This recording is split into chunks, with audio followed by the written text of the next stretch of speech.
sitting here this morning watching YouTube music, it occurred to me to reflect on what brought me here today. Many of you in similar circumstances, like epileptics or so on and so forth, or perhaps it's people with dyspraxia or dyslexia or autism, all of which I have, and have had for years and years and years, might have considered the same thing. I say to them, well done, well done. You're all lone champions, lone bloggers, lone champions. Let's stick with lone champions. You're all lone champions. You're alone, and you look after yourselves, which is like commendable. It's excellent. I love it all. But sitting here, I reflect upon all the events which have happened to me over the last God knows how long. It's many years. We're talking 30 odd years, but it's not my intent to be condescending or instigating those who've undergone similar challenges, but to indicate my understanding. It's the understanding which is important. Back in the day, let's say somewhere around 1990, 1990, 1994, I found myself at the cinema with my brother and his girlfriend at the time. It was also with my girlfriend, who had moved down to Devon to pursue a life of relative recuperation and assimilation into society. It was during a period when I had come out of an epileptic rehabilitation centre in Chalfont and St Giles. They were assessing my medication to see if it was appropriate to my condition, I think, and testing some other brain activity. But I met Liz there, and she needed someone to look after her in the Devon hamlet of Bulkworthy, where she lived with her father and mother. Needless to say, she was epileptic too. Worse than me, in fact. At the time, I was going through a particularly bad spate of attacks, perhaps two a day. It was really quite chronic, and it was during this period that lasted 20 years. I was particularly sensitive to harsh lights of one way or another. During the early period of my life, my parents would even let me watch the opening titles of Doctor Who, for God's sakes. I had to sit back and close my eyes. This, well, until they're finished anyway. This day was no different. I can't remember the movie. I think it was Catwoman. I'm not entirely sure. Anyway, I had a fit in the auditorium. It was like a complex partial mixed with like a tonic clonic, which they usually were. I think I found myself escorted out of the reception area when I came to. My brother stood over me, quite concerned. Laura, my brother James's girl, had never seen an attack before. She stood back and was terrified. We don't get that kind of like people don't that kind of reaction today. The whole point of this prefix is that the cinema staff around me was so ill trained in the 90s that they felt it necessary to call an ambulance, despite my protestations that I'd be all right after 10 minutes. I looked after myself with the help of my family and friends.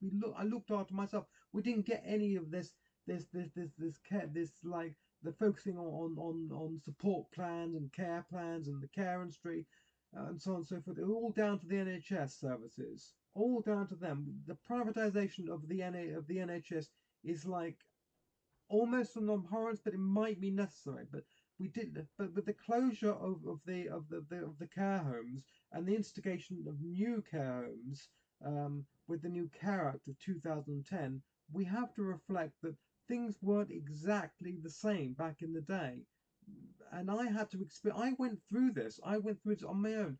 But I was focused. The people focused on me, and were mainly my family and friends. Most other services are still, I still reside in my mind with a certain amount of contempt.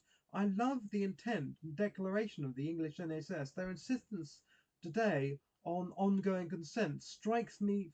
It strikes me. It strikes me. Well, it flummoxes me basically, especially given the vulnerable people that rely on their services. It's always in my mind that Liz and I never got any help from them at all. I was looking after Liz on my own. I was an epileptic myself. It was an epileptic looking after an epileptic, and we never had this kind of, even this day I don't have this kind of support. Having Liz having now, but that's another section. But she passed on. I remember looking around the cinema reception, insisting upon my ability to manage my own problems with epilepsy to some great degree.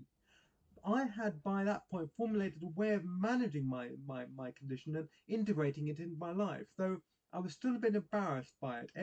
Very aware of the dominance of normalities that held over me, and my reliance on them in such situations. it's my reliance on them which really quite flummoxes me and annoys me, even to this day. My reliances and others, and it's formulated part of my institutionalized personality, which still isn't combated. Isn't We don't look at the actual the psychological awareness and needs of the individual. We look at their needs, their medical needs. The psychological awareness is like it's like an afterthought. It is taken into account in care plans, but it's always an afterthought. It's more important to my mind. The psychological awareness of people is much more important. It's phenomenally more important, in fact. Today, I've learned to suppress and manage feelings like this. Liz stood further away from the situation than Laura. Her condition was less manageable than mine. And to see me in such a state in the early years of our life together was to damage the perception of reliance as a secondary caregiver. Now, we didn't get benefits of such a nature as we do today. Caregiving nature benefits were like negligible. But as I sit here watching YouTube music, I'm reminded of this feelings of resentment that stem from a subconscious realization of the reliance upon others. It's something you have to get used to as a vulnerable person. It's hateful, even to this day, but it gets easier. It's only when you find your own unique nature, understand yourself. And this is where the champions come in, the lone champions. We're all lone champions. All of those with these conditions, we're lone champions, growing into the comfort of who you are, and to see it's important and relevant. As I watch the screen here with the flashing lights and the postmodern music videos, I give up today and watch. I remember I'm watching Batman Returns instead, being reminded that 1990s filming techniques were just as harsh in their own way as they are today. Give me a good clicking.